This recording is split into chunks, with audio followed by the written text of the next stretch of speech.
बूढ़े गिद्ध ने बताया कि बुढ़ापे में औलाद साथ क्यों छोड़ जाती है। नमस्कार दोस्तों, वेद पत्र यूट्यूब चैनल में आपका स्वागत है। दोस्तों, आज की वीडियो बहुत ही ज्ञानवर्धक है, तो इस वीडियो को अंत तक अवश्य सुनिएगा। यह वीडियो सभी के लिए है, क्योंकि बुढ़ापे से कोई नहीं बच सकता।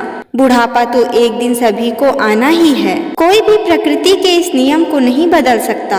जो आज बालक है वह कल युवा अवस्था में जाएगा, परसों वह जवान होगा और फिर उसके बाद वह बुजुर्ग होगा। ऐसा नहीं है कि कोई भी व्यक्ति ज्यादा धनी है, उसके पास ज्यादा धन दौलत है, वह भगवान को रिश्वत दे के बच जाएगा और वह सदैव युवा रहेगा। चाहे इस संसार में कितना भी बड़ा ज्ञानी हो, लेकिन तब भी उसे एक न एक दिन बुढ़ापे का सामना करना पड़ता है। सभी को इस स्थिति से एक दिन गुजरना ही पड़ता है। इसलिए आपको ये वीडियो अवश्य ही देखना चाहिए। इस वीडियो से आप अपने जीवन में कुछ ऐसी सच्चाइयों को जानेंगे जो आपके लिए बहुत ही लाभप्रद होगी। दोस्तों, क्या आपको पता है कि जब किसी व्यक्ति को बुढ़ापा आता है तो उसकी संतानें उसे क्यों छोड़कर चली जाती हैं? क्यों वह बुढ़ापे में अपने माता पिता का हाथ छोड़ देती हैं, जबकि माता पिता कभी भी अपने औलाद का साथ नहीं छोड़ते। एक कहानी के माध्यम से हम यह जानेंगे कि आखिर ऐसा क्यों होता है। दोस्तों, बहुत पुरानी बात है। एक बहुत ही घना जंगल था। उस जंगल में बहुत सारे पशु पक्षी रहते थे। उसी जंगल में एक बरगद का वृक्ष था। उस वृक्ष में कई सारे पक्षी रहते थे। उसी वृक्ष में वह पक्षी अपना घोंसला बना के रहते और उन्हें उस वृक्ष से शीतल हवा, छांव इत्यादि प्राप्त होती। उसी वृक्ष पर वह अपना जीवन सुखी सुखी बिताते। दोस्तों, ऐसा आपके जीवन में तो हुआ ही होगा कि जब आप किसी भी व्यक्ति के साथ लंबे समय तक रहते हैं, तब आपको उससे लगाव हो जाता है, आप उससे प्रेम करने लगते हैं। इसीलिए जो पक्षी बरगद के वृक्ष पर रहते थे, उन सभी पक्षियों को वह बरगद का वृक्ष अपना लगने लगता है और उन सभी को उस बरगद के वृक्ष से मोह हो गया था। इसी तरह समय बीता। काफी समय बीत जाने के बाद सूखे की नौबत आ गई। कई वर्षों से बारिश न होने के कारण सभी जंगल के वृक्ष सूखने लगे। इसी के साथ वह बरगद का वृक्ष भी सूखने लगा। उस बरगद पर रह रहे सभी पक्षी उस बरगद को छोड़कर दूसरे राज्य में जाने लगे।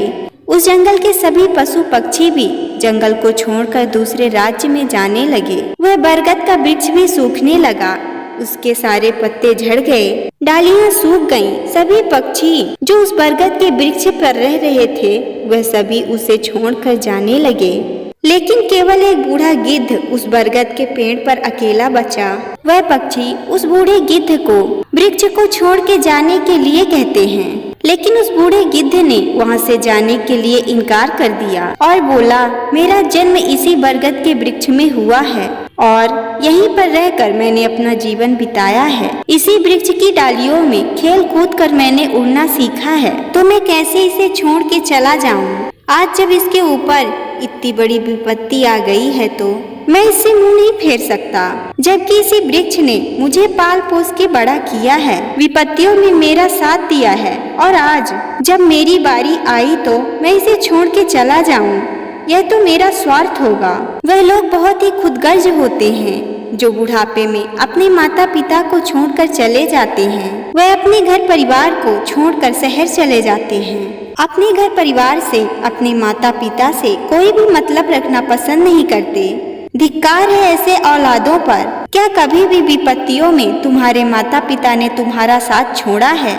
लेकिन जब औलाद बड़ी हो जाती है तो वह अपने माता पिता का साथ छोड़ देती है। अब समय गुजरा और उस बरगद के पेड़ को धीरे धीरे दीमक खाने लगी। उस पेड़ पर रह रहा गिद्ध भोजन के लिए जाता और वह भोजन की व्यवस्था करके उसी पेड़ के पास वापस आ जाता। इधर जो पक्षी उस वृक्ष को छोड़कर चले गए थे, उन्होंने सोचा कि गिद्ध बाबा तो अभी भी उसी पेड़ पर होंगे, हमें उनके पास जाना चाहिए और उनका हालचाल लेना चाहिए, और अगर वह मान गए तो हम उन्हें अपने पास ले आएंगे। वह सभी पक्षी उस बूढ़े गिद्ध के पास जाते हैं और उससे कहते हैं कि गिद्ध बाबा, इस सूखे वृक्ष में तुम कब तक रहोगे? यह तो नष्ट हो चुका है और मरे हुए के साथ खुद भी मर जाना यह कोई समझदारी की बात नहीं है। दोस्तों, कहते हैं कि वही जीविका श्रेष्ठ है। जहाँ पर धर्म की हानि ना हो वही देश श्रेष्ठ होता है, जहाँ पर कुटुंब का पालन हो सके। यह वृक्ष तो सूख चुका है और दीमक भी इसे नष्ट करते जा रहे हैं। एक दिन यह नष्ट हो जाएगा और फिर तुम कहाँ जाओगे? सभी पक्षियों के कहने पर भी वह बूढ़ा गिद्ध जाने को तैयार नहीं होता। वह बूढ़ा गिद्ध कहता है, यह वृक्ष मेरे माता पिता के तुल्य है। मेरे माता पिता मुझे जन्म देके इसी वृक्ष पर छोड़ के चले गए थे। उनके जाने के बाद मैंने इसे ही अपना माता पिता माना है और मैं अपने माता पिता का साथ छोड़ के नहीं जा सकता। जिसने आपका पालन पोषण किया हो, दुख सुख में हमेशा आपके साथ रहा हो एवं आपका कभी भी साथ न छोड़ा हो, ऐसे माता पिता को जो भी छोड़ के जाता है वह जघन्य पाप का भागी बनता है। ऐसे संतानों को कभी भी मनुष्य की योनि में जन्म नहीं मिलता जो बुढ़ापे में अपने माता पिता का साथ छोड़ जाते हैं। मैं मरते दम तक इसी वृक्ष में रहूंगा और अगर आपको जाना है तो आप लोग जाइए। गिद्ध की बातों को सुन के सभी पक्षी वहाँ से जाने लगते हैं और कुछ आपस में बात करने लगते हैं कि इस बूढ़े गिद्ध की बुद्धि भ्रष्ट हो चुकी है जो ये इस प्रकार की बातों को कर रहा है। वह सारे पक्षी वहाँ से चले जाते हैं। अगली सुबह फिर वह पक्षी उसी गिद्ध के पास आते हैं। वह बूढ़ा गिद्ध फिर से जाने के लिए मना कर देता है। इस बार सभी पक्षी अपने घर नहीं जाते और वह वहीं पर रहते हैं। तभी उनमें से एक गिद्ध कहता है, अब हमें ही कुछ करना पड़ेगा। वह सभी पक्षी मिलकर इंद्रदेव की घोर तपस्या करने लगते हैं। धीरे धीरे समय बीतता है और एक दिन इंद्रदेव प्रकट हो जाते हैं। वह सभी पक्षी उस गिद्ध के बारे में इंद्रदेव से कहते हैं। वह कहते हैं कि हे इंद्रदेव, जिस बरगद के वृक्ष पर हम सभी पक्षी रहते थे उसी वृक्ष पर एक बूढ़ा गिद्ध भी रहता था, लेकिन कई वर्षों से बारिश न होने के कारण वह वृक्ष सूख चुका है और वह बूढ़ा गिद्ध वहाँ से जाना ही नहीं चाहता। हम सभी ने बहुत प्रयास किया कि वह इस बरगद के वृक्ष को छोड़ दे और हमारे साथ चले, लेकिन वह ये मानने को तैयार ही नहीं है। आप स्वयं ही चल के उस बूढ़े गिद्ध से बात कर लीजिए। इतना सुनते ही इंद्रदेव उस बूढ़े गिद्ध के पास पहुंच जाते हैं। वह उस बूढ़े गिद्ध से कहते हैं कि तुम इन पक्षियों की बातों को क्यों नहीं मान रहे? इनकी बात मानकर तुम इनके साथ क्यों नहीं चले जाते? वह बूढ़ा गिद्ध सारी बातों को बताता है और इंद्रदेव से कहता है कि इस बरगद के वृक्ष ने हमेशा ही मुझे अपने छांव में रख के पाला है और जब इस पर इतनी बड़ी विपदा आ गई है तो आप ही बताइए कि मैं इसे छोड़कर कैसे जा सकता हूँ। इंद्रदेव कहते हैं कि तुम मुझे बताओ कि तुम क्या चाहते हो, तुम्हारी क्या इच्छा है। इस पर गिद्ध कहता है कि अगर आप मेरी इच्छाओं को पूरा करना चाहते हैं तो इस राज्य में बारिश करवा दें और इस बरगद के वृक्ष को फिर से पहले की ही तरह हरा भरा कर दें। मैं तो बूढ़ा हो चुका हूँ, कुछ दिन में तो मैं इस संसार को छोड़कर चला ही जाऊंगा। इंद्रदेव ने बिल्कुल ऐसा ही किया।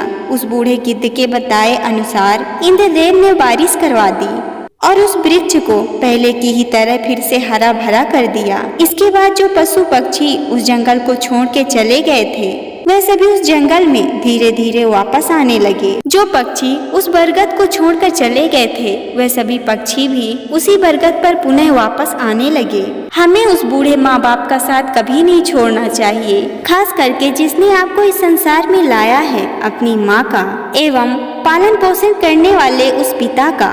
चाहे कैसी भी परिस्थिति क्यों ना आ जाए, हमें उनके साथ खड़े रहना चाहिए, हमें उनका साथ देना चाहिए। दोस्तों, आशा करते हैं कि यह कहानी आपको अच्छी लगी होगी। तो अगर वीडियो पसंद आई तो वीडियो को लाइक एवं चैनल को सब्सक्राइब करें और जाते जाते कमेंट बॉक्स में जय श्री राधे कृष्णा हर हर महादेव लिखना ना भूलें।